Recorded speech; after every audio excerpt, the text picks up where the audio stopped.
There is a fifth dimension beyond that which is known to man. It is a dimension as vast as space and as timeless as infinity.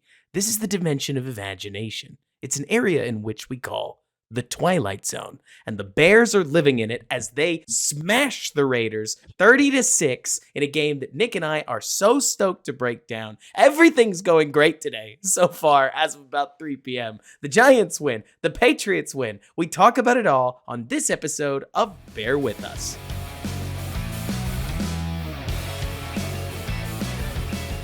What's going on, everybody? My name is Robert Schmitz of the Bears blog. I'm here with my co-host Nick Whalen of Football Guys. Nick, how you doing? Oh, fantastic. You kidding me? I mean, the Bears win. We both liked Bajent. He looks way better, right? I mean, it's like do it in preseason. That's one thing. Do it in a real NFL game. That's another thing. Jalen Johnson learned how to catch a football, and then he can't keep his helmet on, but he caught the football a couple times. It's a great day, man. Oh, awesome day. And I mean, Nick, for goodness sakes. Okay, so I guess where do you want to start? I've got a place that I could start, but I'm trying not to be too inflammatory, right? I want to say that Chicago blew them out and didn't play a perfect game. No. But I do want to point out that in the world of what they got at quarterback, because I guess that's what I feel like people are going to magnify on. Or maybe I'm part of the toxic problem. And if I am, I'm sorry, right? But so if Fields is a big play hunter that is going to make mistakes in exchange for massive shots downfield, Tyson Bagent played the opposite game. And I'm honestly stunned he was this clean as a rookie on his first start, because that's the real key, right? Him grinding his way down the field with little quick passes, quick screens, quick throw over the middle, the occasional bootleg that he's going to throw along the sidelines and allow that to exist whether or not somebody makes the play. That wasn't the surprise, but I expected a missed read. I expected a fritzier pocket moment than the worst one he had, which was when he, crawled out of the back of the pocket instead of stepping up around the third quarter, and he still got a throw off to an actual receiver to where grounding was by no means on the table. It's not like I'm blown away by what Bagent did on the football field in the grander scale of things, Nick, but I'm pretty surprised that a rookie really played that clean a game and set his team up for, we have to say this, a team win on offense. Everybody contributed. It wasn't one guy doing one thing. It was just that the quarterback didn't offer any negative plays outside of that last drive. Which, I mean, I don't know that you count that last drive a whole lot. That was just trying to waste the clock. But I mean, you had 39-year-olds. They're contributing today. Blasting game broke a tackle. Literally, you want to talk about team effort. Santos again from 54 clean. I saw everybody good plays from most Bears today. Which you can't say that because most games it's like, oh, this guy completely let them down. It was like they all had a high floor and played near average, and they had a couple of guys that played really good. And that's enough to win football games. That's the thing that we've been missing is the Bears normally don't have this floor of hey, we just played solid and we just beat a team, because we normally have someone or some drastic thing happens. It's negative and it costs us wins. Nick, it's just like you said on the pregame pod. I remember you saying verbatim, when they get to around the 4-yard line, Cody Whitehair, Larry Borum, and Lucas Patrick are going to take over the line of scrimmage, and Deonta Foreman's going to charge up the gut for the Bears' first touchdown of the game. Everything was working. 62 was feisty out there. There's a reason I opened up with the Twilight Zone intro, and it's because this game was so good, it's almost confusing. This is the game that somebody spent all March, May, June, July thinking about, where Matt Eberflus's cover 2 defense would force the opponent to grind their way down the field the long way, and eventually their quarterback would screw up, and certainly Hoyer did more than once. Or a guy would make a play like Tyreek Stevenson, like Jalen Johnson certainly did at the end of the game. While on the other side of the ball, the Bears would just leverage a ground attack that they built all throughout 2022 to beat the tar out of a front across from them and ask their quarterback to only make the plays that he really needed to. I mean, Yeah. it's clinical by I mean, NFL standards. even more Twilight Zone is the best, one of the best receivers in the game dropped an open touchdown. Oh, wide open too. I mean, Now, that made it weird. I it was was like, so funny whoa. though, because in the world of the way the ball bounced, I don't know if you felt this way, but it felt to me like the ball bounced pretty evenly, like weirdly evenly, because Chicago ate some bad calls right on the nose. I thought that DPI call that extended the drive by Tyreek Stevenson bailed the Yep. Raiders out of like a 1st and 25 was Mhm. ridiculous. I thought Yep. there were a couple more like a couple of the holding calls were somewhere between ticky tack and, oh, come on, really? You're going to call that right now? But one of the early big impact plays of the game was Brian Hoyer skimming a pass off of, Josh Jacobs' hands, and it just happens to bounce straight to Tremaine Edmonds, who picks it off, Yep. and the Bears cash in. So you got in talking about the ball bouncing, Devontae Adams drops a pass that I think he'd want back. DJ Moore pulled a pass into his gut and somehow didn't end up completing a touchdown pass. But the immediate play after that, did you see Deontay Foreman catching a check down, pulling the ball back into the middle of the field, and then charging up the gut into the end zone? Did you have that on your bingo scorecard? Because I didn't. Well, if you looked at my DFS teams, I invested heavily in Deontay Foreman, but I didn't predict that. So you went off today then. We got some second half games here, but yeah, it's gonna be another good day for me. But also, on my bingo scorecard, I didn't have Deontay Foreman hurtling over people. I don't remember him More than even doing once. that in college. I was like, what? I was like, what's going on? But like I said, probably like 2 minutes ago, I did not think Mercedes Lewis.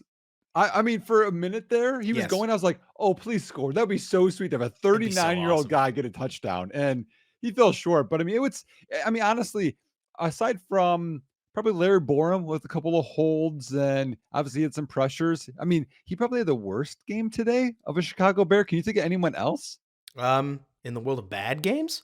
Yeah. So I'm gonna have to work, honestly. Yeah. It's so funny. Darnell Mooney was involved again. When we have sat here talking, and again, I can't say this enough. We are not trying to assess good or bad, right? This play, this kind of game might not work if your run game isn't grinding like they were. But we did see them do this with a weaker offensive line last year. So that's part of why you and I were sitting here like WTF for 5 post games in a row on saying, where did this run game go? We know you can do it. Where did it go? And so it's funny looking at this Bears team because could they beat the Bills this way? Well, in your head, when you hear that question, you go, not really. But then the Bills have now played massively down to competition 2 weeks in a row. And it reminds you that, anybody's on the table. Next week, for instance, it's Sunday Night Football didn't flex the Bears out. And all of a sudden, if the Chargers charger the moment, the Bears could absolutely be in that game because they're not a team that defends the run outstandingly well. And God forbid, not Elijah. Where did that come from? Whoever the coach, whose name escapes me, Kellen Moore. Brandon Staley? Kellen Moore was what I was looking for. God forbid Kellen Moore and Justin Herbert can't move the ball against a Bears defense that I would have told you has been allowing everybody to throw on it for weeks, but they haven't. I will have to go look at the tape and figure out what's going on because this wasn't score pressure. Maybe it's just Brian Hoyer not playing well, which is totally on the table. But the Bears defense, Nick, they asked the Raiders to keep making throws against them for 8 to 10 yards at a time, and eventually they would just miss a play, and suddenly that was a third down in the Bears' pocket. And you almost have to tip your cap to the defensive strategy working, even though it's awfully late in the season. You're already 1-5 in the tank at this point, but you get it, right? Now you're 2-5. You're a scrappy NFL team. And walking into Sunday Night Football with this kind of identity, you've got a puncher's chance. You know what I'm saying? Well, I think no, I agree with you there because I mean anything can happen, and I mean the Chargers have had up and down games, and I mean Chicago has had mostly down games for the last 2.5 years. So this Very this down definitely games. feels nice. But you touched on this, and this is I think is one of the biggest parts of this entire game is third down. Third down Mhm. today, I almost said Oakland, the Las Vegas Raiders It gets were you. I still say San Diego sometimes. Yeah.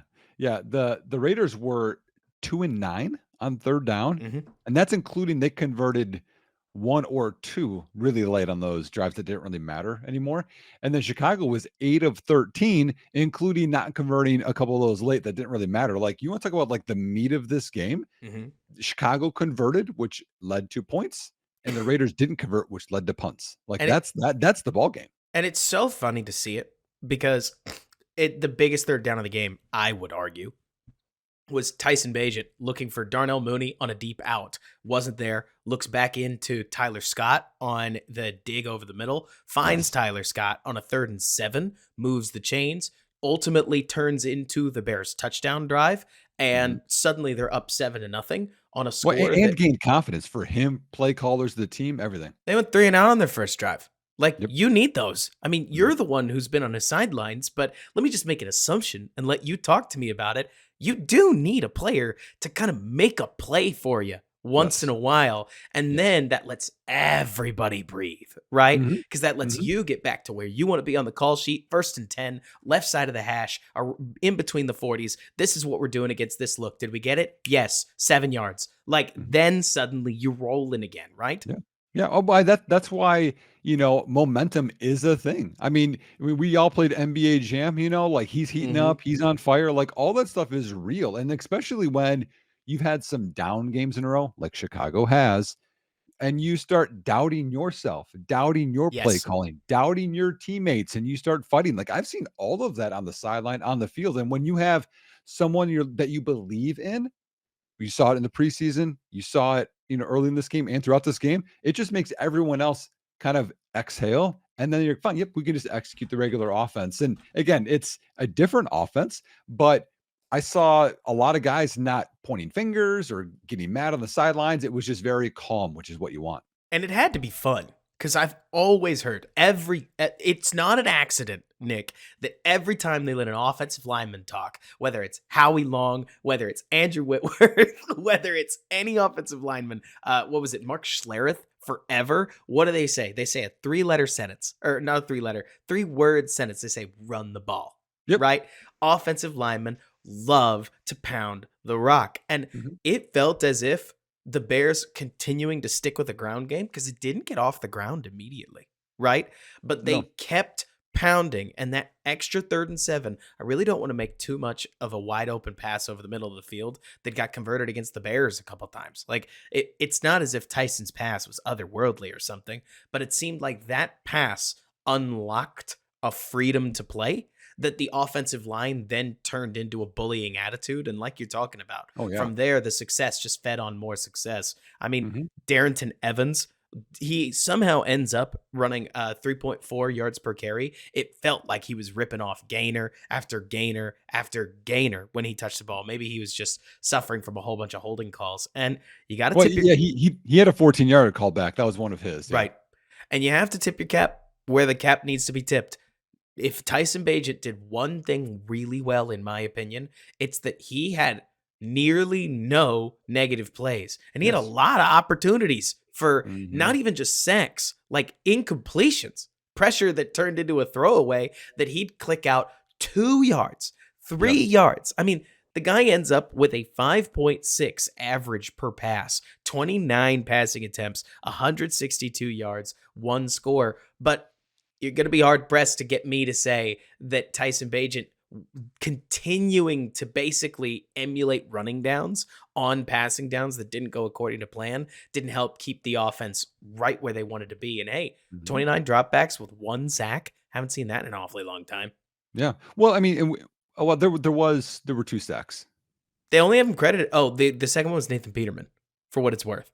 Yeah, I got you. I see 2 in the stat sheet, but the thing that I liked, and we've seen this for a while, and we've talked about it, is when you extend plays, Hmm. and he converted multiple. first downs with his legs. And one of my favorite things, and I've talked about this on the pod before, is just how Bajent's attitude, just everything doesn't seem like the moment is too big for him. He's just like, "Yep, it's Right. cool. I've done this forever. I've played football. Like it's just a football game." Like that's how he looks, which I think just gives everyone else confidence. But nothing said it more than when he rolled out right and he knows he's going to run, but he stops, pumps, and then runs for like that 12-yarder down the right sideline early, I think of the first quarter or second quarter. Yep. And it's just like, why does he do that? To get the defender to go further inside so then he can run for more yardage. It's just like in your first start, you're doing the little things to gain more yards, not just, "Oh, I'll get whatever I can." Like he doesn't have the nerve part of it. So I think one of the coolest things, no matter what happens with the Bears, and we'll have all these talks about what happens at quarterback and blah, blah, blah, blah, blah. I know people are excited. At a minimum, Chicago has found their backup quarterback for the next 4 years. And that's the thing, right? I really, really liked what we saw from Tyson Bagent today. I will go to bat for this kid because I have a feeling the All 22 is going to be really, really kind to him, especially, again, continuing to dig himself out of what could have created trouble. We saw what those holding calls did to the Bears offense. A sack would have killed them on any of these drives. So they Mhm. just didn't take any. Outside of, again, really late parts of the game where the sacks weren't going to be crippling the way that I think maybe they could have been. Point being that I don't think Tyson showed today. We'll see, but I don't think he showed today that he's going to be like the starter for the Bears. I mean, the Bears will likely, should they end up at the top of the draft one way or another, and it's been a huge day for draft position, by the way. That's a Oh, whole yeah. separate side story. The Yeah. Patriots stealing a win against the Buffalo Bills, the Giants reminding us that they are a normal NFL team. They can get their defensive line working and shutting down the Washington Commanders, who are falling hard right now, if you ask me. Like, Mhm. that puts extra distance between the Carolina Panthers, who are obviously winless, and the rest of these one-loss teams. You got Denver playing later today against Green Bay. Who knows how that game's going to go? And then Arizona, who's getting Kyler Murray back fairly soon.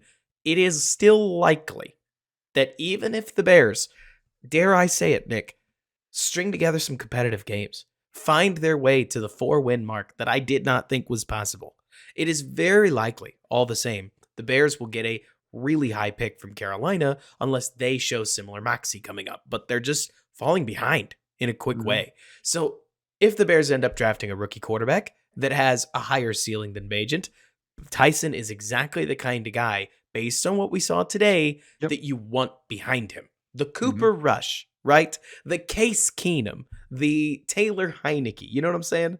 Mhm. Yeah. Well, actually, I was halfway paying attention to you because you sparked an idea for me that I wanted to look at in this ball game because to stay with your point, I completely agree with you. Like those guys that has such a value on your team because Mm-hmm. if people dive into Bears history, which I assume a lot of you are listening to this podcast because you love the Bears like we do, you remember the NFC Championship game against the Packers where Cutler goes out with a knee injury, right? They brought in a veteran that was on the team, and Earl Bennett tells this story. If you don't know this story, this is a great story. Oh man, is this Todd Collins? This is the Todd Collins story, right? So Todd Collins was on the team because he's a veteran. He's ready for to step in if you need him. Like that's why he's on this team. And do you remember the story, Robert? Oh, I remember what Todd Collins did in this game. Well, okay. So the story is right. So that was the I don't know, I guess the reputation that the teammates had. Yes. They're like, "Oh, yep, okay, now we're ready to go," because he's there. He got in the game and he was scared, he was nervous, and he did nothing. Like, and all of them knew it. And they were like, "Game's done." So then what did they do? They brought in Caleb Haney, who's basically like Bajent, right? Just like Right. a rookie, a young guy with no experience, and he did way better because the moment wasn't too big for him. So sometimes these teams have guys, Chase Daniel, right? Chicago had where like those guys can help you in spot starts or if someone gets hurt or whatever happens, a series here or there. We saw Chad Henne do it with the Chiefs last year in the playoffs. But then you have these other guys, you're like, oh, this guy can fill in and they can't. And that has huge value. Right. But what I was doing while you were talking about that is I was looking at because I specifically remember there were multiple penalties that really crushed Chicago today. There were a Mm-hmm. couple of holds. I think maybe 3 of those, 2 on Borum, 1 on Jenkins, I believe. And then there were some false starts as well. And I was like, man, like how much did that hurt Chicago? And I looked and it was a false start by Cole Kmet Hmm. early in the drive. I think the first play. And Happy there's another National one, I Tight Ends think Day, by the by, way.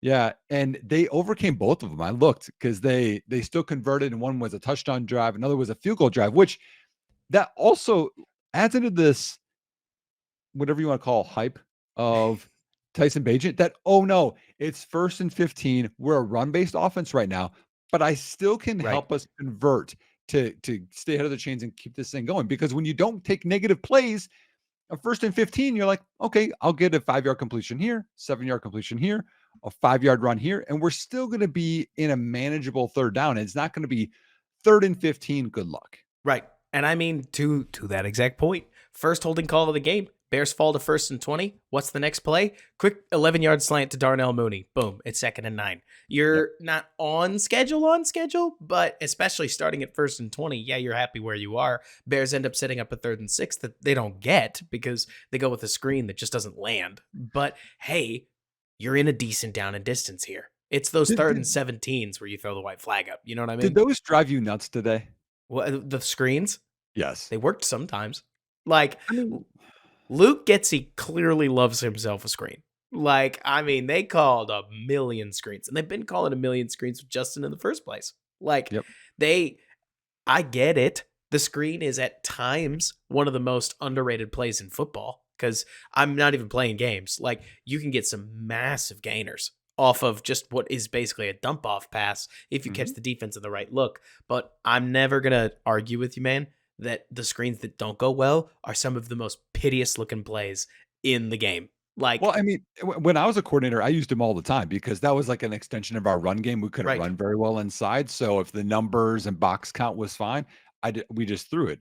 But the thing that drives me nuts and why I think it's not effective for Chicago is DJ Moore, Tyler Scott, and Darnell Mooney, who are basically our top 3 receivers right now. They're all smaller in stature. Moore's the only one that's got anything. So, like, when you have to have the other guy block to set things up, it doesn't go well. Equanimous St. Brown is not playing. Chase Claypool's not here anymore. I mean, if you're going to do something like that, put Mercedes Lewis or someone else out there that can just literally maul a DB or a Right. edge guy. Man, it is so funny looking at this. Speaking of just like Chase Claypool, etc., because I don't know how Chase Claypool would have fit into this offense. Like, I know we're weeks away from it. I know we're kind of belaboring a point that you've talked about earlier, but the glove fits, or I guess the shoe fits is a better way that I should put that.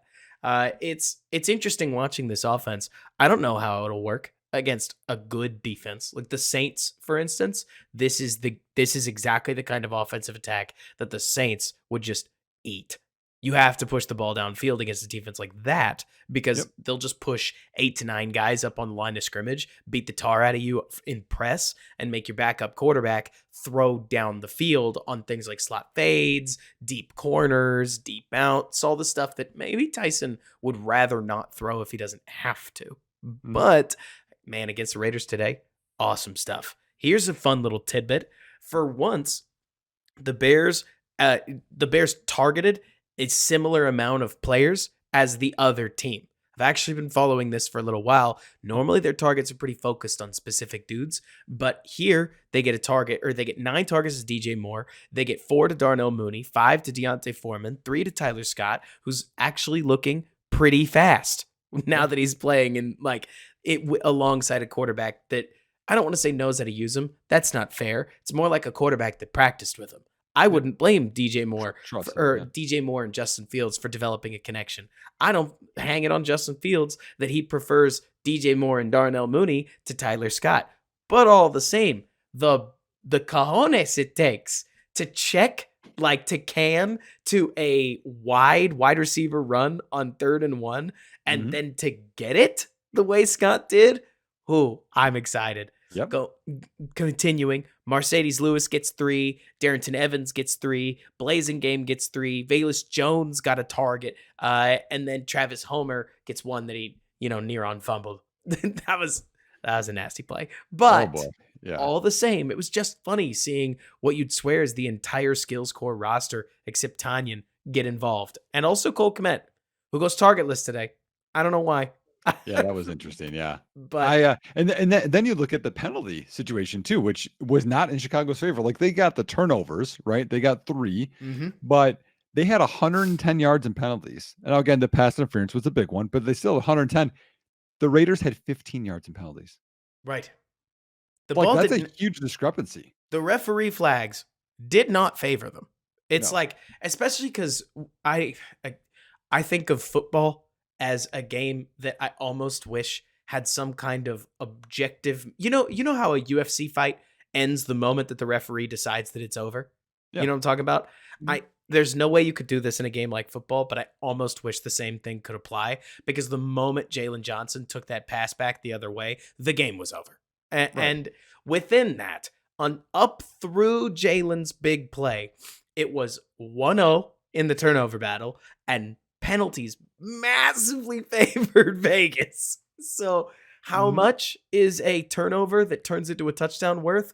I don't know. But 90 yards of penalties had to have the Raiders feeling like things had been pretty fair up to that point, right? Right.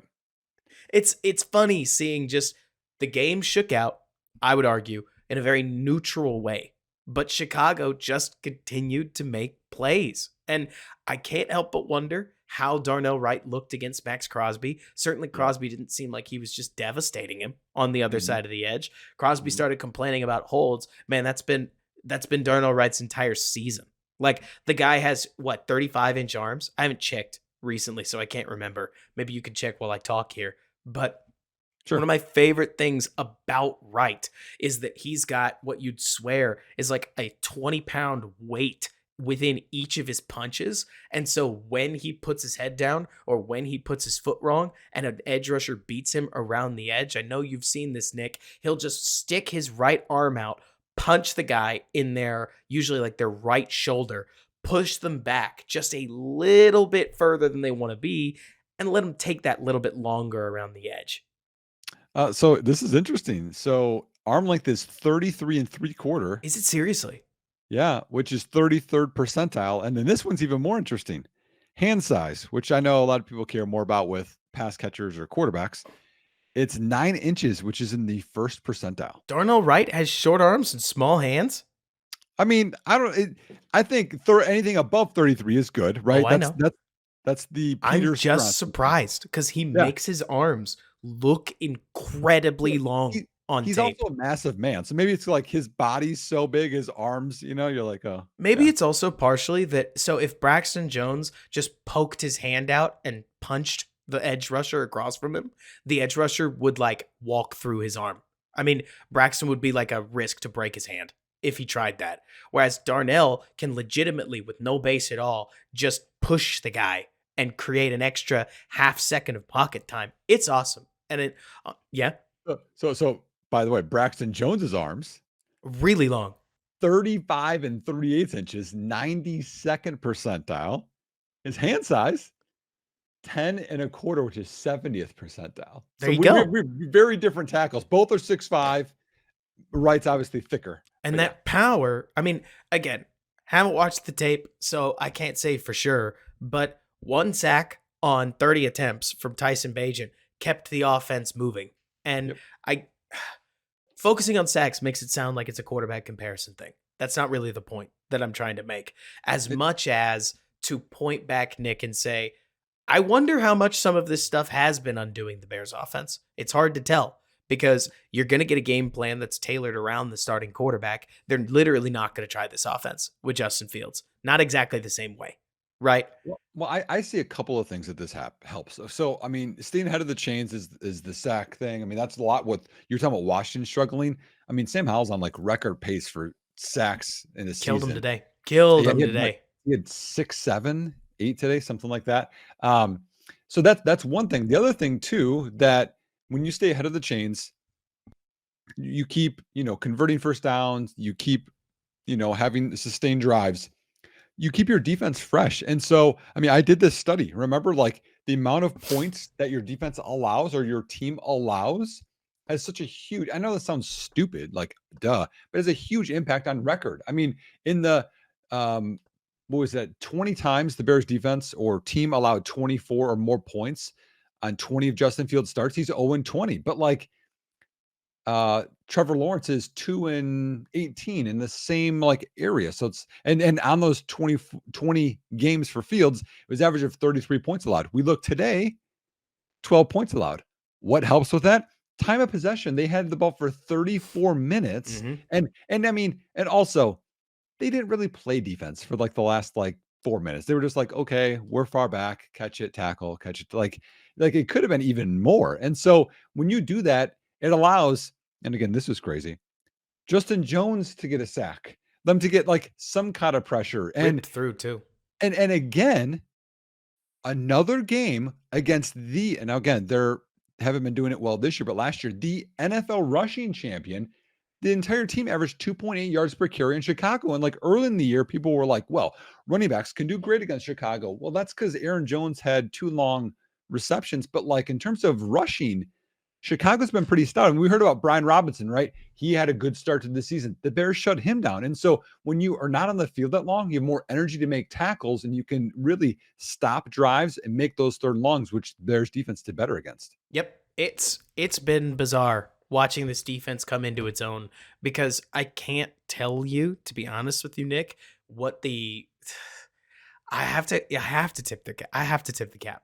Like, I want to sit here and not give Matt Eberflus any credit at all. And that's Right. it's honestly not fair. I mean, just being blunt with you, right? That would be me spinning a narrative that probably doesn't really apply, because the players are playing that little bit faster. They're rally tackling like Yep. maniacs, especially when they see a short ball underneath. They are like, give credit to the DB coaches, but like the DB coach resigned earlier in the season. I know it's not literally the or that Alan Williams wasn't literally DBs, but he comes from that DB Yeah. background Used to within be. Yeah. Indiana, that or Indianapolis. You end up seeing this pattern where the Bears will give up the occasional passing play early in the game, but we saw this against Minnesota. We see it again against Las Vegas, that they come back and they take away a couple of those at the end of the game. Yep. 2nd and 18, let's take that big play action post shot to Devontae Adams. Oh, what's that? Tyreek Stevenson's right on his hip. Makes the ball really tough to catch, and we Yep. have to get lucky off Jalen Johnson running his guy over down the sidelines on 3rd and 18, drawing a PI. Phew, they almost had us. Like, Mhm. this Bears defense is kind of putting clamps on people, which I am stunned by. I Well, still don't think they're that good, right? no, I don't think but they're improved. So like this is, I'm going to go over the whole season just in terms of total yards allowed. So they started the year against Green Bay 329, and then it was Tampa Bay 437, which we remember Baker just dealing, And he and did. then Kansas City 456, like ridiculous. Since then, it's been different. And if you've noticed, Chicago's in all of these games. So Denver was 311, right? Which Chicago should have won that game. Washington was 388. And that one I think is only high because Chicago was blowing them out and just playing prevent defense and letting them. I mean, because they didn't attempt to run in the entire second half. Like they just threw the whole time. And then Minnesota 220. Today, the Raiders had 235. That is Nothing. improved defense. Even if it's not great, very improved. I mean, that's a good defense. Like, Mhm. if you're keeping teams to 230 yards in this day and age, right? Like, that's a good defensive performance. It doesn't mean that you have to love Matt Eberflus if you're an Eberflus hater. And certainly things like we saw at the end of the half, where he was kind of wishy-washy on what he wanted to do with his What was that, timeouts. man? I think he just didn't trust his guy. Like, he's I a know. defensive coach. He's sitting there thinking, okay, well, we're up 14-3. Like, while 3 points would be great, it would be bad. 3 points the other way. God Yeah. forbid a touchdown. So we're just going to bleed this down. We're going to play it safe. Maybe we're able to steal a field goal. Oh my gosh, my guy Tyson Bagent converted it. Well, now I look like a doofus. That You know that what I mean? that extending play and hitting more on the sideline with a little touch over a guy, Nah, that was, oh my gosh, chef's like, kiss. Chef's yes, kiss, right? a Like, great play. And awesome. again, in a pressure situation, because you don't want to give up points before the half, the situation wasn't too big for Tyson Bagent. No. And it he's got great reps during the preseason. Am I about to become a preseason guy? Because like Bajent looked as if he had practiced for this. And the Bears, on accident, because Tyson was competing, went from playing the worst group of the preseason starters to the middle group of the preseason starters to finishing the preseason against the second string outright, then got multiple weeks of practice tape, got a tiny little dose of a game like we saw last week against legit starters, and clicked in today, ready to roll. Like he got a gradual approach. Also, it's so funny. You talk about the Denver game. It's like I'm gonna point out the most obvious stat on the planet. The Bears are 0-4 when a certain something happens. Do you know what that certain something is? Allowing a defensive touchdown. Yeah, it's when they score on themselves. Yeah. Like, it doesn't take a rocket scientist to point out that when the Bears don't Plaxico Burress a bullet in their foot, that like they're gonna have a better chance to win. And if they, yeah, You know what my funny stat was prior to this game? what? Is, because everyone's like, stats don't lie. And I'm like, So I'm like, the Bears are 1-0 when Kari Blasingame gets a carry, and they're 0-5 when he doesn't get a carry. Because people are like, well, if you have this many carries in a game, you win. It's like, well, yeah, if you get carries when you're winning, it's like teams that kneel the ball are undefeated. It's like, yeah, we know this. Right, exactly. Like you should just kneel the ball in the first quarter. The stats say that you'll never lose. Boom. Yeah. Like there's just too many stats. Like it's not that stats are liars. It's that stats paint a part of the picture. But if I showed you a piece of Renaissance art that only had the color blue in it, you're not going to know what painting it is because there's way more than just blue in that picture. And so within that, it's like, does it tell you everything that Tyson Bagent didn't take sacks and therefore they won? Not really. The run game was cooking and the Bears were willing to just lean on it, right? Yeah, just wore them out, honestly. How many of those screen passes could Fields have hit? Probably all of them. Probably. Now, there are some plays that I don't know if Fields would have hit. There are some plays where I think Fields might have made a play that Tyson Bagent couldn't have made. But this is the Nick Foles conundrum, right, Nick? Like where a quarterback that knows his own limits at times is more dangerous than a quarterback that doesn't, because Sam Howell is going to try things that he simply can't do enough. Like he's going to try stuff that he's batting 075 when he does versus the quarterback that sticks to the stuff he's 330 on and just hits for average the entire game. Tony Gwynn. Tony Gwynn wasn't trying to hit home runs. He's like single, double, single. On base. Take a walk when you need to. Yeah. Like so that leads me into a question for you. Mm-hmm. Right before the end of the half, the Bears had a play that was the sack, right, from Nathan Peterman. They brought Peterman in to throw the Hail Mary and not Bagent. Yep. Okay. So there's two possible scenarios for this, in my opinion. One is they didn't want Bagent to go in there and throw a pick and wreck his confidence. Or two, he doesn't have quite the arm that Peterman does. Which do you think it is? So I think it's B with a side of they also wanted to make sure the clock ran out. Like Peterman takes that snap and immediately bails out to his left. He has 2 seconds. I wouldn't be surprised if at least part of what they were thinking was, well, we want a veteran in there to go and, make sure that we get to the end of the half and whatever else. I'm not thinking too hard about it. Partially because I sit there and I'm like, if you really think Tyson Bagent can launch it from like his own 40 into the end zone, you're not watching the same games I am. And that's okay. That is kind of a long throw.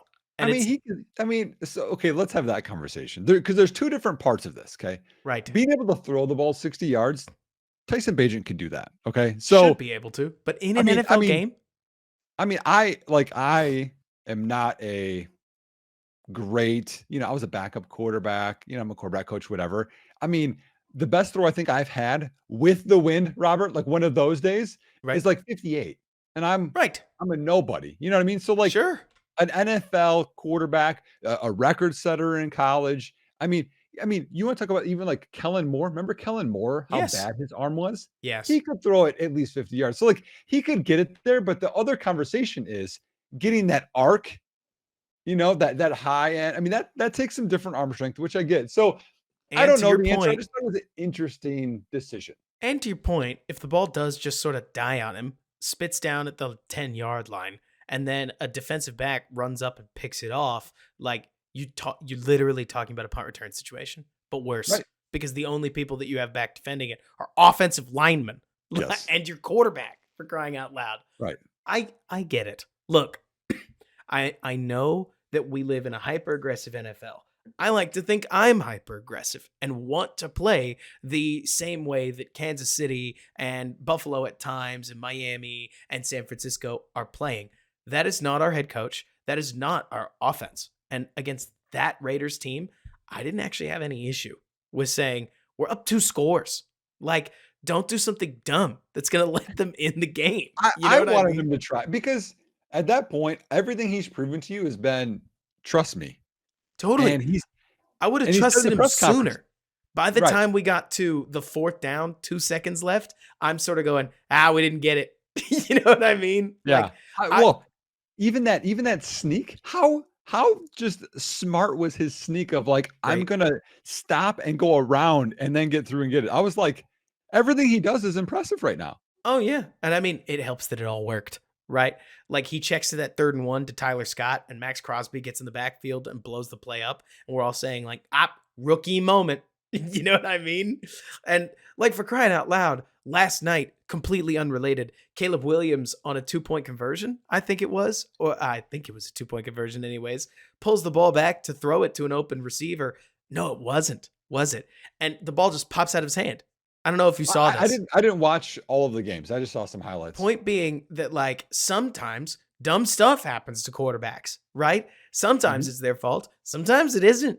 Yep. But Tyson was in that position. You know, we both know this, that if he had had anything go wrong, like if he had thrown a pass that Darnell Mooney had skied up for and tipped into the air and it gotten picked off, it was going to create a just massive amount of toxicity. And so, for his sake and for the fun of the game, it was neat that that never happened because Tyson didn't do a ton of things that were like plus plays. Like he had some really really nice plays, but not any that you're like, okay, we can completely forgive a turnover for that. Which is why he didn't turn it over. And at the end of then you finish up the end of the day, you go, okay, that was really pretty good. You know what I mean? Yeah, so I wanted to pivot, if you're okay, Oh, I'm okay. to we talked about this on our last episode. Preview this game as we're talking about, okay, do you trade anybody? Right. Like, and then who you can trade because who we're going to resign. Somebody made it known that they wanted to get paid. Oh, who was that? Okay. The guy that can't keep his helmet on his head and he's keeping from like putting it back on, which also is good awareness. Like, hey, you just made a play. I get it. The game's over, but like, don't get a penalty, which I don't know why he wasn't penalized. Whole nother conversation. But Jalen Johnson, okay, I'm happy for him. No matter what happens, I'm always happy for players to make plays, especially when they're Chicago Bears. Made a play. He returned it, which you could just tell by how he was running. Like, okay, he's got this. And then he made the other one too.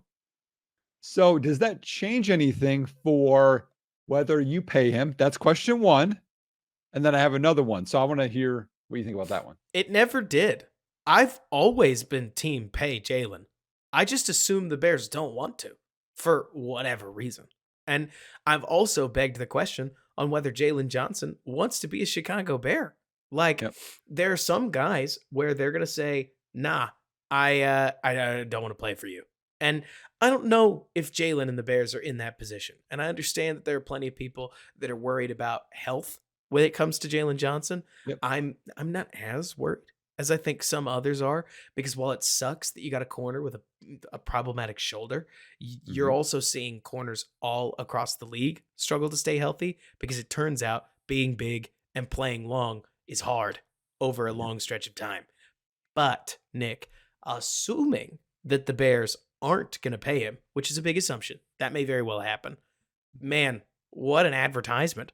here at the end of the That's my game. next question, right? I mean, what better trade chip do you need than it's like honestly, and again, I've made this analogy before because I like to play poker, but like it's like there's a big pot, you're not involved, and the guy flips over or gal, doesn't matter. Someone has a big hand. They just had a full house and they won this big pot.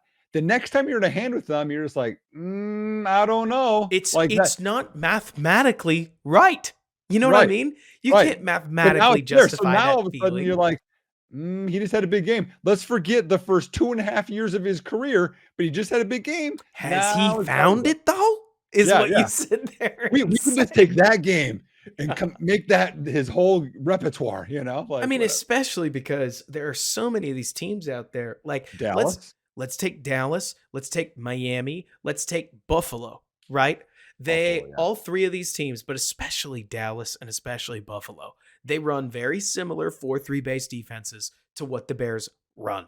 Both of them are on the cusp, at least they're going to tell themselves, of winning a Super Bowl. But man, they just lost that corner, and like, what's going on? The Buffalo's sitting there thinking, we just got beat by the Pats. Yeah. Like, the Pats have had their pants pulled down 2 weeks in a row, and we lost to this team. Is it because we lost our corner? And so Mhm. you sit there and suddenly, yeah, maybe I can trade a second round pick. You you Oh, you know go ahead, sorry. Rap Sheet's saying that Dallas is in on it, and Dallas is willing to offer a first. Shoot, should we offer a first? Yeah, Like, you're getting the Chase Claypool stuff. You know, another team that would be probably more interested now than they were previously, a team that just got exposed is Detroit. right? Got shredded, Yeah, and they could definitely use a corner. And again, I know part of it is, how much do they want to pay for a rental player if that happens? But I mean, you could even say have the same conversation with Mooney. Mooney had disappeared, but he just had I would say, a solid game for the amount of passes and depth of targets that happened today. I thought he had a decent game. So that's again, whether Chicago is going to re-sign both of these guys or not, I think their trade values increased today. let me see. 32 divided by 162. Mooney was 20% of the passing yards, which I Yep. think both of us would have expected that he would be about 20% of the passing yards all season. It's just that that hasn't happened yet. I Right. I think if I'm hearing you, we're both in the camp of we're very pro Jalen Johnson. If Jalen Yes. Johnson ends up getting extended, more power to you, Ryan Poles. But also, it may actually work out for Jalen. Just saying, if he does get traded, it may work out for everybody because the moment Jalen gets traded, it's not a rental. You don't do that in the NFL. You trade for somebody, you're extending him. The moment you trade for him, the player gets the leverage. Jalen Yep. Johnson gets that paper, baby. And the Bears get a pick that they could theoretically use to take another shot at a DB. Or, I mean, hopefully they do, because you do need multiple corners in today's day and age. Yeah. While Tyreek Stevenson moves into, I don't know if it's a CB1. Like, Well, that's the other conversation is that like if you lose him, do you even have a starting corner on your team? Which I know you're more a fan of Tyreek than I am, but I think that becomes a need next offseason. And if you trade Johnson, you're probably resetting everything. It's a whole big conversation. But I think today was just fun to see, and it's going to so help fun. everybody, I think. And I mean, it's so funny you talk about that. Like, if there's a position we started the season worried about safety, I'm going to emphasize that I am like big worried about safety. I Yes. am I am becoming legitimately worried. I'm at like DEFCON 4 about whether Eddie Jackson's career is effectively over. Like, Right. this foot is a problem. And the fact that it is still the problem that we're seeing, it's not a great sign for a 30-year-old. No, no, it's not. And the other safety, right? Brisker, who at least wasn't exposed today that I saw that he has been in the past, but has I don't know that I can remember a safety that has been this close to pick sixes more than Jaquan Brisker. Like, how many of these is he going to drop? I am going to make a statement and you are going to tell me whether or not it's fair. Okay? Jaquan Brisker is not Elijah Hicks. And Elijah Hicks has taught us how bad safeties can be. But Jaquan Brisker has yet to show us that he's good either. And that can be kind of a frustrating feeling. For people that were doing the, I'm doing the Roman, like, thumb up, thumb down, thumb up, I agree with you. Yeah, he hasn't proven that he's the answer, which I think is kind of what you're at. Like, he's right now, he's replacement level. That's how he's playing. Which, again, I think replacement level is funny because people do this in baseball too, right? Where they're like, oh, yeah, you can find a 220 hitter anywhere. It's like, I don't know about that. I've seen a lot of bad 160 hitters. Like, you go, oh, he's a replacement level corner. And it's like, replacement level is not even fair to Kindle Vildor because Kindle Vildor isn't on a practice squad. Like, Right. that's not even me trying to tank on Kindle too hard. It's like, truly replacement level is a pretty low bar in football. Yeah. Right? I mean, from what I remember, Brisker was like 78th out of like 80 safeties or something so far this year. Like, it was not going well. Um, No. but the other thing that's going to help out with all of this, it's going to help out with Tyreek Stevens. It's going to help out with Brisker, with Hicks, Eddie Jackson if he comes back, Jalen Johnson if he resigns, any corner that's there. A pass A rush. Like, normal pass even rush. today was so apparent. It's like, gosh, just get after him somewhat. Like, we need a pass rush. There was no pass rush from the DNs again today. And so the early draft picks and signings, and honestly, Robert, I would not be opposed to trading a third for one of Washington's ends and extending them if it costs you that, just so we have one. Like, it is a desperate need. I'm only not trading him because I think one of them's going to hit the market anyways, and I would take that risk. But you can't end up with no edge rushers, like especially after the year. We are getting off of the topic a little too hard. It was just funny though, right? Because even in a game where the Bears won really emphatically, there aren't a bunch of these like single moments you go back and you point at and you go, "That's it. That's the play of the game." Right? I love the way Tyreek Stevenson is very clearly starting to get the boundary correct of what the officials are going to let him do early on in football games. He got a reputation call on that DPI. You can tell officials Yes. are watching for 29 being handsy, but he got away with like four more. And Right. I saw a bunch of Bears fans saying, "Ooh, we're getting lucky getting away with DPI." And I'm like, welcome to having a physical corner in life grand. Like, Yep. it sucks when you give up one now and again, but the ones that go your way that don't draw a flag, like that 3rd and 4, where was Stevenson on him a quarter second early? I don't care. Yeah. Like any referee is gonna say, nah, man, fight through that to the receiver. Did you see, this reminds me of, did you see the hold DJ Moore had on that toss to the left? I I think it was thought they were gonna Evans. call it for sure. And I think they didn't call it because it was DJ Moore versus, you know, a different guy. Because they're like, and also he kind of, you learn how to like hide things more. Like, that's just like part of the game. But I mean, I think he's getting better with that. I just like Brisker. I don't know that he's an answer.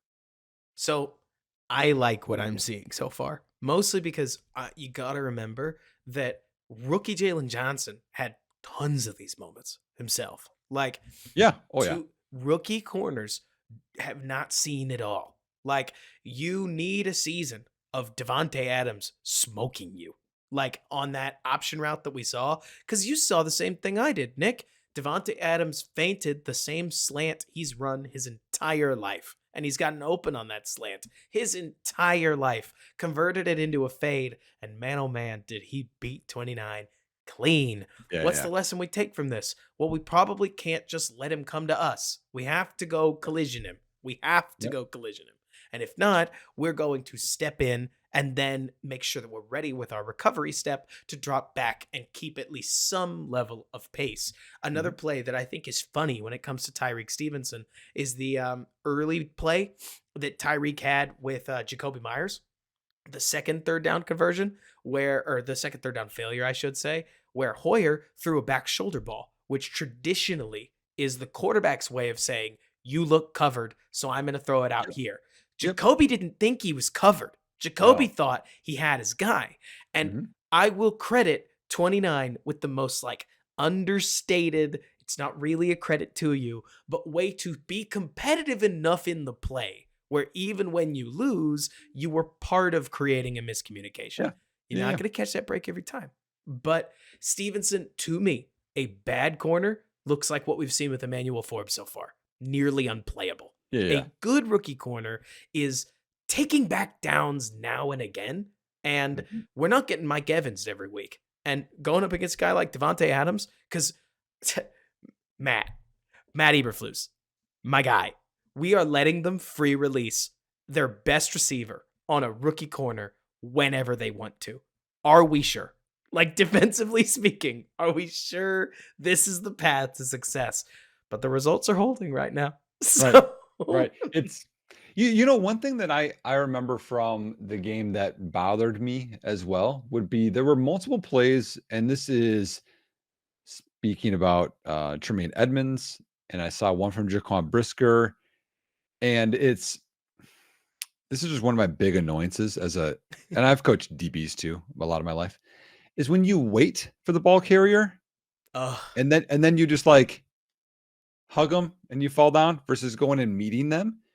And there are multiple like I think it was like at least one third down converted, but like if you go forward a couple more yards because they don't want to get like out juked. And honestly, sometimes I don't care as long as you take out. I always want them to aim for the outside half turn because to the all of middle. Turn to the your middle. buddies are on the inside coming.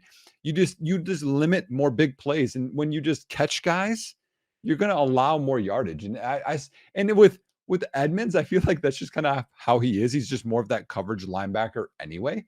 But I would just love him to be a little more physical. I liked what I saw from TJ Edwards again today. Like he's just always about where you want him to be. He's Like flying. he's a good player, man. He's a really good player. He's fun. I still think that Edmonds is going to figure it out. I mean, look, I had somebody got on me for like a week and a half. Man, okay, so this is just a quick peek into what it is to do social media when you have more followers than anybody should.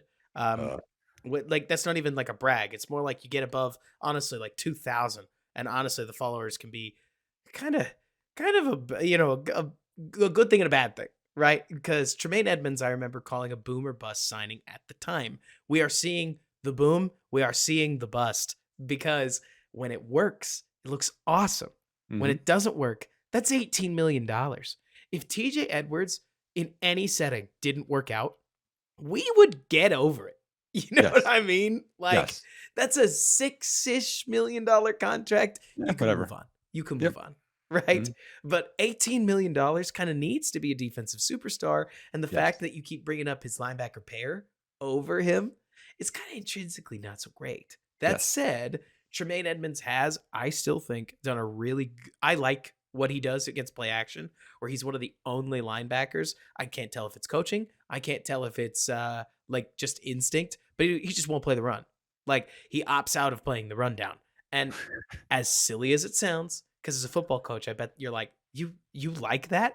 Yes. I know. Like so many quarterbacks are so accustomed to linebackers sucking up that if you can just if you stand in place, you throw off more quarterbacks' timings than anybody wants to admit. I saw it with Kirk last week. I saw it with Brian this week, where some of the younger quarterbacks will figure it out, navigate around that player, but the older quarterbacks that are used to things happening a certain way will legitimately get thrown off by 49 being in the wrong place. Well, Andy's a giant, you Yeah, know. he is a So, giant. what's interesting that got reviewed and overturned, and I was like, are we sure Josh Jacobs didn't have 2 feet down? I didn't think he did, but I I thought I thought Zango his catch. I thought when it hit his hands, he had one down, and then the other one got down. He But I don't didn't know if get the other he. foot down at all, from what I could tell. I thought there was an original and then the one, but here's the part where we could be different is I don't know if he like if it juggled, like he re-secured it and that made the other foot not work. But when I saw the replay, I was like, really? And then it was like not challenged and they quickly reviewed. I was like, cool. And then they got a field goal out of it. I'm like, okay. And I like can't believe they kicked that field goal, by the way. that was a big time in the game because it was what I Huge. think at that point it was 20-3 or something Well, like that. so I'm going to say this the only way I know how. Yeah, it was a really big time of the game because the Bears have blown so many of these leads that felt like the first domino of what could be many, right? But it was 3-21. Yeah. Like I'm not trying to I'm definitely not trying to spit on what you're saying because you're No, absolutely right. no, I Like get it. Yeah. the moment you don't get that or the moment you don't get that call, and then opting to kick a field goal really threw me off. Weird. Like, Well, I and there were 2 parts in this game where I thought the Bears were gonna bear themselves, you know what I right, mean? Like Chargers charging themselves, and the first one was the big pass interference call that Jalen Johnson had. I'm like, "Okay, yep, cool, 40 some yard gain for," which, I mean, would he have caught it? Would he not have? I don't know, but still. And right. then the other one was, again, it was inconsequential, but the feeling immediately washed over me was the Travis Homer, like, Yes, bobbling, like, "Oh, no, no, no, just get the ball," like, and, both, like, that one didn't matter, but those are the 2 times. Normally, I feel that way more than 2 times in the game. So, way more. that was a good thing. I mean, there were frankly some plays that Tyson Bagent found a way out of and found a completion out of that made me laugh out loud. In particular, I remember him stepping up into the pocket, clicking through 3 reads, stepping out of the pocket, and getting pressured by, I think it was 2 guys, fading backwards, flicking the ball to the sidelines. Surely it's a throwaway. No, he hit DJ Moore in the hands, and we picked up 2 yards. And I was like, that is hilarious. The Like, blasting game one was more hilarious. right? I Like, mean, like, he's trying to navigate, and he what's interesting with him is there's 2 different types of pocket presence quarterbacks. There's the Russell Wilson where they back out of the pocket, they mhm. they retreat out, and then they're the ones that step up. And Bajet's more of the retreating out that we're finding. So he retreats out, and then he's like, "Oh no, I'm not going to get this," and then he like plays a little bit and then throws it, and it's contested, and Blasting Game comes back to the ball like a receiver. I mean, this guy filled in at running back like we needed him to, played like a receiver like we needed him to right there, and converted or got like 4 or 5 yards. But those are some really, like, we're talking about these plays because if you don't make that play, it's 2nd and 10. And it's It's right. it's huge. It's such a different, down and distance what you can play. When it's 2nd and 6, very different what you can call. So, like, those are actually big plays, even though they seem really small. Oh yeah. I mean, the Bears have been feeling this forever, haven't we? Like, okay, so Mhm. oh my god, Nick, I'm about to go there. Can we just all like take a moment of silence for the fact that I'm about to go there? Cuz I Oh did man. not think I was going to make this argument on this podcast, but you have led me here, okay? Do not take what I'm about to say as a direct comparison. I can't put any disclaimers out there. I need everybody like this is a sensitivity warning. Are This we is gonna edit this out of the pod? Is it gonna be like that, no, like, it's staying controversial? in there, but it's that I have to use a really big name to get there, right? I have watched Aaron Rodgers for forever take crappy players that against anybody else don't do anything. And then Ty Montgomery ends up housing 3 scores against the Bears because you get the ball out quickly and the NFL football player looks like an NFL football player, right? Mhm. When you get the ball out really, really fast, Deonta Foreman can catch it, step in, break a tackle, and get in the end zone. And it's not even a crazy tackle. Early in the game, Deontay Foreman truck sticked whoever number 1 was, and it was awesome. Every other tackle he broke on the like as a receiver was an arm tackle because he had the space to create his own angles because that's what NFL football players do. Mhm. Do I think that Tyson Bagent is Aaron Rodgers? Obviously not. That's the disclaimer, right? That's what I heard, Robert. But when people say a quarterback that elevates their teammates, sometimes I think what they're trying to say is playing so ahead of schedule that you give your teammates opportunities to remind the rest of the world that yes, they did get to the NFL for a specific reason. This is why, right? Mhm. Tyler Scott played wicked fast today. Like Darnell Mooney went up and skied up for a ball that ended up being a really important 6-yard gain. Like Tyson Bagent basically just asked a lot of his teammates. He got them the ball quickly and said, "Here's your opportunity to do something. Can you do something for me?" And even Kari Blazingame said, "Tyson, I got you." And I don't know if that'll work forever. I don't know if it'll work against every team. And I'm gonna go there a second time, Nick. I Oh my think we got gosh. a window into what Brock Purdy would have looked like on not the Niners because Yeah. This to me was very similar in terms of, hey, when you guys make plays for you, you're going to roll up and down the field. When you take a holding call and you drop a ball on this down and your protection gets blown on that down, stuff's not going to work. But for as long as you can stay ahead of the chains and the occasional time when you need to get or to you need somebody to rescue you, he'll come through. Just don't ask him to do too much or Right. fall apart in a hurry.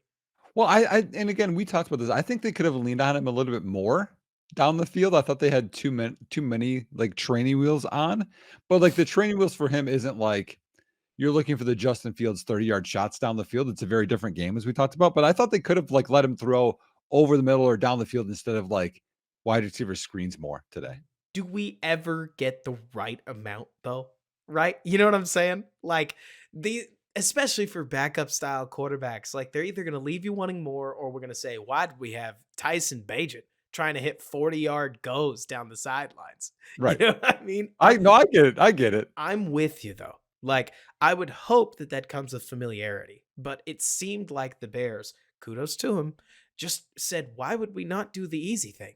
Like we can have our rookie quarterback hand the ball off and grind the entire length of the field. Why would we do anything else? Yep. Like what point are we trying to prove to anybody?" And If so they did, if it's not broken, don't fix it. and it worked. And I Mhm. mean, I don't know. Do you have any final thoughts on this one? Because this was a funny game. I mean, can't say it enough. For me, felt like the Twilight Zone. Like Right. sudden Right. this team, this is the Bears team that was 4-1 or like 4-2 instead of 1-5. If you took Mhm. the record off and you didn't tell me what happened during the rest of the season, I would have assumed that this Bears team was low key kind of cooking with gas. They Yep. just aren't. But they ran Yeah. into a I mean, Raiders team that today got what was coming to them. They've mhm. stolen some wins that you could argue maybe they didn't super duper deserve, but Mhm. the Bears beat them. And then, just as the moment you look at Tankathon and you start to get mad about it, nope, the Cardinals are winning today. One win teams are feasting.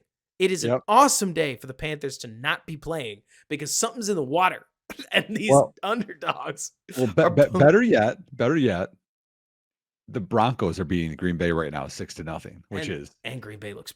I mean, the stat lines I'm seeing because I can't pretend to be watching the game.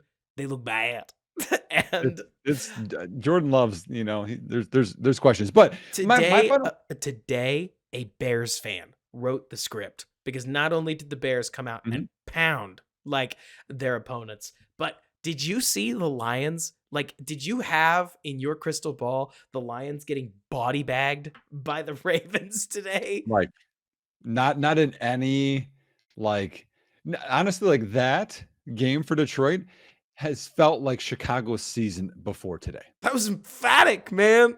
That Like was it's like a nightmare. Like brutal. anything that could go wrong went wrong. And you're like, I don't know any answers. Like think of Chicago, right? Like DC's fired, Fields got hurt.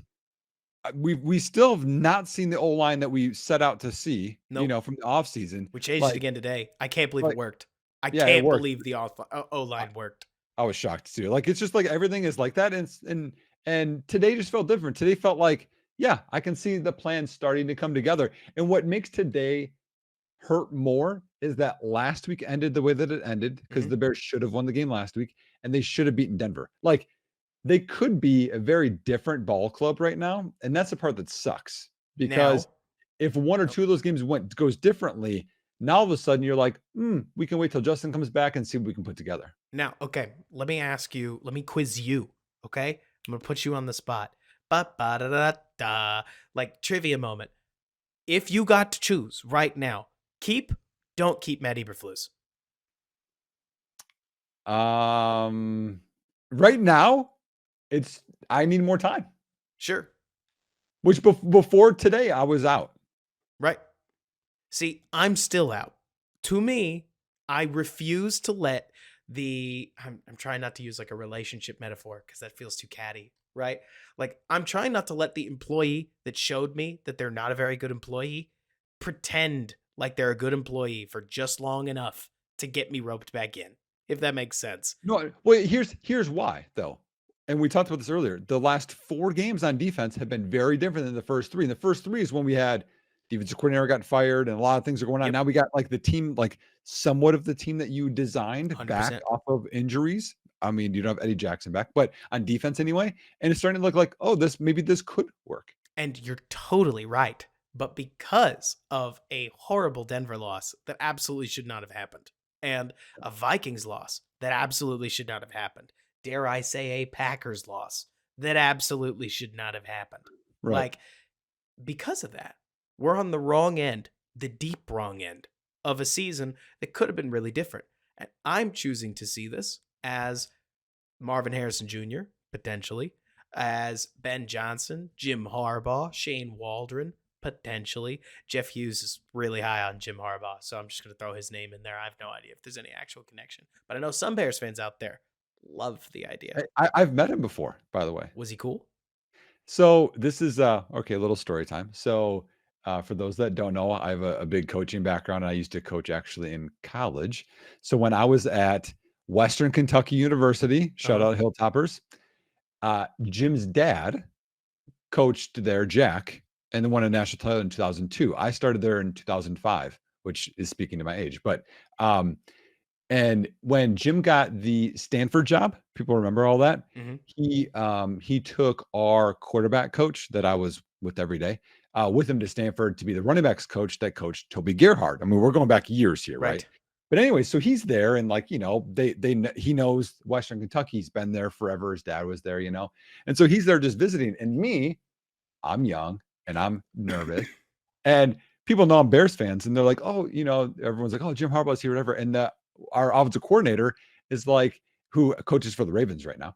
He was like, hey, Nick, did you go meet Jim? And I was like, no. He's like, you're a Bears fan. Come on, come with me. So I was like nervous. So he takes me out into like this tunnel area, and Jim was talking with one of our other coaches, and I get introduced, and he's got his like Stanford like sweater vest on, and he was like, it was a short conversation, but he was like cool. And I was like, oh, okay. And then, I mean, honestly, everywhere he's went, people, I know it's controversial. He's had success. Stanford, the 49ers, Michigan. I mean, he wins everywhere he goes. So I wouldn't be opposed to it. I mean, I don't see how you could be. Like, is it the highest ceiling? Is it the path currently, really well trotted? Not really.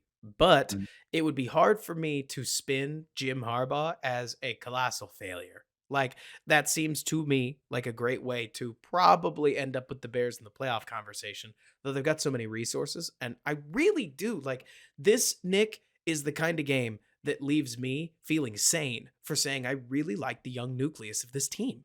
Like DJ Moore, a baller. Key third down, middle of the game, quick option route, wide open. Darnell Wright, a baller. Max Crosby was less of a factor in this game, partially due to quick release time, sure, but also partially due to probably Darnell Wright's, effort than he's been nearly all season. Tyreek Stevenson played a solid game. Kyler Gordon showed up when he needed to. Like, there are pieces along this team. I saw Zach Pickens in the game. I actively noticed him. Did you see that penetration on that run fit he had? Yeah, it's like one a game. But you know what? It's one a game. Yeah. But again, like I think for a young guy, you need that at least.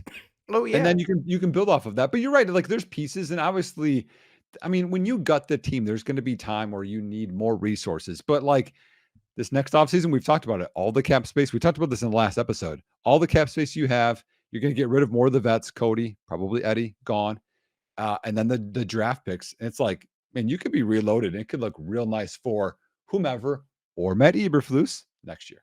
Exactly. And I mean, it'll be an interesting conversation to see what happens. Because to be honest with you, like, so right now, as we speak, I'm looking at a 17-17 game where the Chargers have the ball. 5:44 left in the second quarter as the Chargers take on the Chiefs in Arrowhead. The Bears were not split at 17. No. Like, there is truth to this idea that the only thing holding the Chargers back is the Chargers, right? Yeah. Like, the talent on that team. And injuries. They're always hurt. They're like always terribly. So hurt, for crying out loud. I don't know how they're that unlucky. There's a lot of teams on this Bears schedule that are quite a bit better than the Raiders. You and I talked about this. Mm-hmm. We said, if they lose to the Raiders, I only see one. I said this. I only see one more winnable game. This Bears team looks like they could very well have an pathetic 3-14 season ahead of them where they smoked the Raiders, they pounded the Panthers, and then they lose all their other games. And the games could be pretty competitive, right? But it wouldn't. Maybe they'll pull like one more win out, or they'll beat Green Bay at the end of the season. I don't know how I'd feel about that one, to be honest with you. You get that far? Well, how about this, okay? Because normally you're the optimistic guy. Roshan Johnson, hopefully he'll come back. I'm a little worried about that. When Herbert comes back, with the way this running game's going, with better running backs besides Evans in there, with Foreman, if you have that as your baseline run game, that opens up everything else. So I think we're at least, again, raising the bar. We've already talked about the defense playing better. We're going to be in more ball games than we thought we were after 3 weeks. You and I both know better than to think that Lucas Patrick is going to be on this forever, right? Like, well, but Nate Davis can come back. Braxton Jones can come back. Don't you get me Bears pilled, because I will Bears pill myself. Yes. I will be so That's why we're here. The people need to hear it. Because to your point, like I think, we started final thoughts. We've done a bunch of final thoughts. This is mine, and then I'll give you yours. But to me, biggest takeaway. This is what it looks like when the Bears offensive line wins. Like, the Bears have lost at offensive line a lot. And it doesn't help anything that sometimes for better and sometimes for worse, their quarterback can exacerbate the win or the loss. Against, my favorite example, against Denver, it felt as if Fields made what was a really good offensive line day look like it was just an all right offensive line day. Or against Washington, Fields made what was a relatively very good offensive line day look like a pretty bad offensive line day, because protecting for 3.5 seconds against the NFL's best is really, really hard. But on this day, Nick, it felt like the offensive line handled their business. Did they allow some pressure? Yes. And the quarterback stepped out of it, got rid of the football. How'd they do on the ground? Well. And the Bears were mixing up so many different run looks. They used zone runs. They used pitch runs. They used toss runs. They used toss runs that then hit inside. They had wide receiver jets. It was awesome. Honestly, super multiple, super fun. And if the Bears come up to any other games where they have an offensive line advantage, this offense can score with that. This was fun. This was fun. But other teams should have better defensive lines. So at the very least, you'll see more stalemates. I don't know what's going to happen to the Bears offensive line, and I couldn't care, because right now the Bears are trending in a great direction where they've got a scrappy young team that might change coaches and upgrade, or Matt Eberflus is going to have to prove himself. It's the ultimate competition scenario. And as long as your eyes are on 2025-ish, then this is actually pretty great. Especially with the results that we're seeing across the rest of the NFL. The more teams that get away from being abjectly awful while Carolina keeps the Ofer dream alive, the better. Because it's really, if the Bears end up with number 1 and number 5, mission accomplished, compared to the Bears ending up with number 3 and number 4. You know what I'm saying? Yeah, no, exactly. And I mean, that's my final thoughts too, is we need to enjoy this instead of always thinking of, oh man, if we don't have 1 and 2, then it's over. It's not. We want Chicago to do well. The other teams with 1 win, I mean, right now they're in those ball games. We'll see what happens. And 2 of them already won. We're fine. It's fine. But watching the Bears do well, thumbs up. Let's celebrate that. So I'm happy. You're happy. And let's just hope Green Bay loses. I hope Green Bay loses, but I hope they don't lose too much, because if you told me somehow that Green Bay reset at quarterback, I would die. But within that, man, okay, a couple other things. Let's just do some honorable mentions. Oh my gosh. I'm so sorry. Final thoughts version 4. Oh no, it's not about the Bears. It's about Marvin Harrison. Did you see him? He looked so good. He's amazing. He's great. And just because I want to get out ahead of this draft, because anybody who listened to this point, anybody who listened to almost 80 minutes of this podcast is ready for this. I'm going to hit you with a hot take. I want you to respond to it. Marvin Harrison and Olu Fashanu both played very, very good ball in their game. And I think Marvin Harrison proved out the argument of why the wide receiver individually matters more than the excellent left tackle. Yes. Now, it gets more complicated than that. But one of the weird things that I hadn't thought about is that scouting a left tackle against one of the solid, like I can't remember what his name is. I think it's Joe T. Um, With the Jack Sawyer and JT, yeah. but so JT is a good edge rusher. I'll tell you what he's not, Miles Garrett. I'll tell you what he's No. not, TJ Watt. I'll tell you what he's probably not, Aiden Hutchinson. I'll tell you what he's probably not, Daniil Hunter. That's the NFL. And so how does Fashanu look against those guys? We'll probably get there. But we thought the same thing with Evan Neal.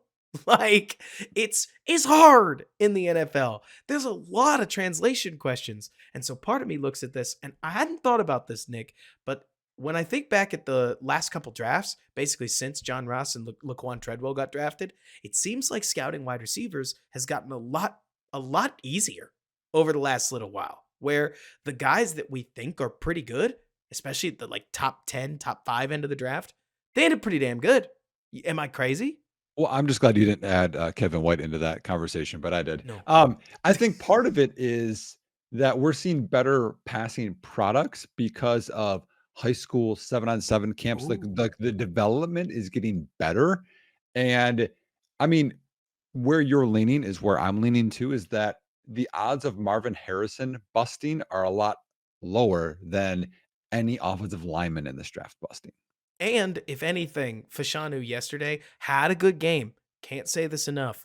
Reminded me that we don't really know with a player like him. Like we think we know. You know? We're pretty sure we know. But Well, but also, I mean, okay, if it's you have to have Darnell Mooney as your wide receiver 2, or him as left tackle, or as Braxton Jones as your left tackle, Marvin Harrison as your other wide receiver 2. I like that scenario better. you'd like which one better? Having Braxton Jones and Marvin Harrison versus having the I can't say his name right. Fashanu. Olu Fashan, or they call it. I thought it was Fashanu, and then I think they said Fashanu on the Okay. broadcast. Well, No Penn idea. State's left tackle as the Mhm. Bears left Olu. tackle, and Darnell Mooney is your wide receiver 2, or Harrison is your wide receiver 2, and Braxton Jones as your left tackle. I mean, the other thing that I'll say the quiet part out loud. That's DJ Moore as your wide receiver too. Marv is that good. Like maybe not immediately as a rookie, but I think he would get there very, very quickly, and that's Mm. saying something because you and I think DJ Moore's a top 5 receiver. Like Yep. and I don't have to stutter when I say that. I Nope. think people don't realize how hard it is to replace Braxton Jones. Evidence Exhibit A, Mike McGlinchey. Exhibit B, Juwan Taylor. Exhibit C, Caleb McGarry. Right? Yes. These guys getting paid 8 figures, man. Like Yes. huge money deals. And they're not playing at the level that Braxton Jones was. And so No. on the other hand, Jacoby Myers, I mean, I love Darnell Mooney. I'm partial to guys that I know. Jacoby Myers is playing better ball right now for a Yep. multitude of reasons, right? Could Darnell Mooney play that well or better? I mean, I think so. But Maybe. finding a wide receiver too in that mold has always been easier. And the teams that have a wide receiver 1 can find you an Allen Lazard, right? Mhm. You can go out there and you can find a Puka Nakua to sit next to Cooper Cup. But a left tackle, even an average one, man, that is so tough. Well, I agree, but the other part of this too is just like we got with getting DJ Moore, it made what we thought Claypool and Mooney as a wide receiver 3. That just changed the dynamic of versus having those guys as the wide receiver 1 and wide receiver 2.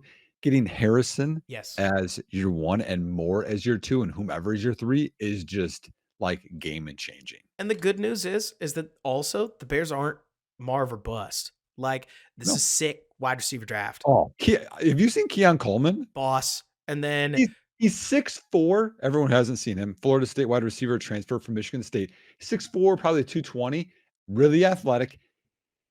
I can't remember the last time I've seen a 6'4" guy at that size. They had returning punts, right. and he's good at it. I'm like, what is this freak doing back here? Like, awesome. Keon Coleman is the reason that draft Twitter missed on Jaden Reed. I'm convinced because because everybody mentally thinks, yeah, but how good can Jaden Reed really be when his teammate is better than him? It's not his fault that Keon Coleman's a boss. And then you Yes. and I are turning into Dave Brugler here, but like Adunze on Washington, phenomenal Yep. player. I know there's like two more. Is it Neighbors, Neighbors? Malik Neighbors, Neighbors. LSU. Mhm. And then like there's all kinds of other receivers that if the Bears end up with, I don't know, pick number 8, like they could still get an electric wide receiver.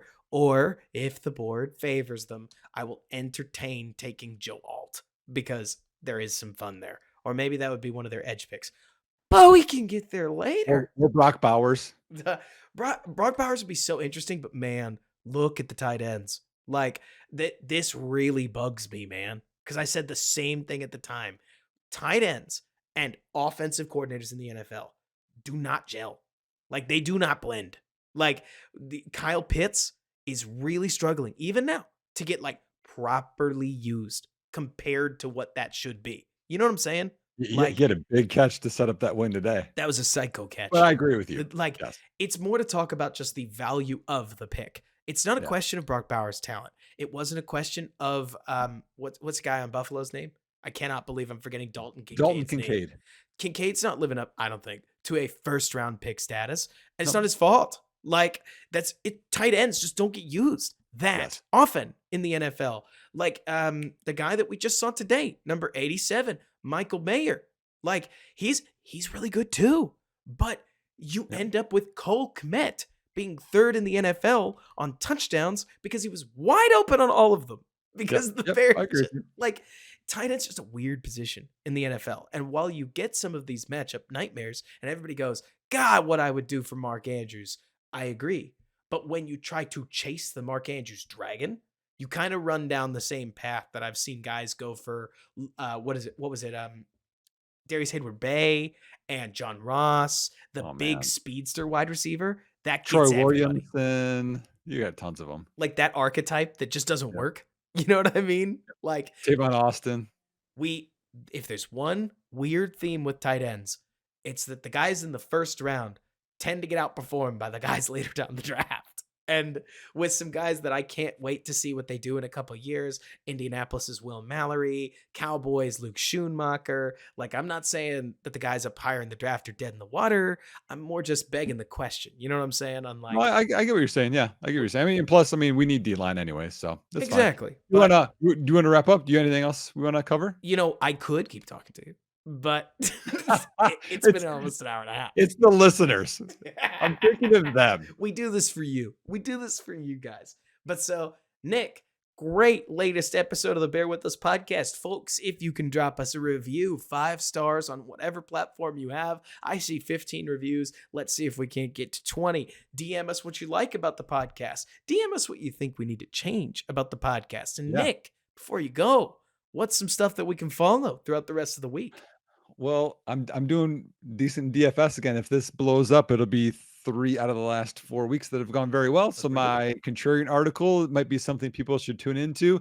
Outside of that, I'll probably drop a video this week. We'll see on Tyson Bagent. That should be fun. And just conversations on Twitter. I enjoy it. So just follow and just hit me up.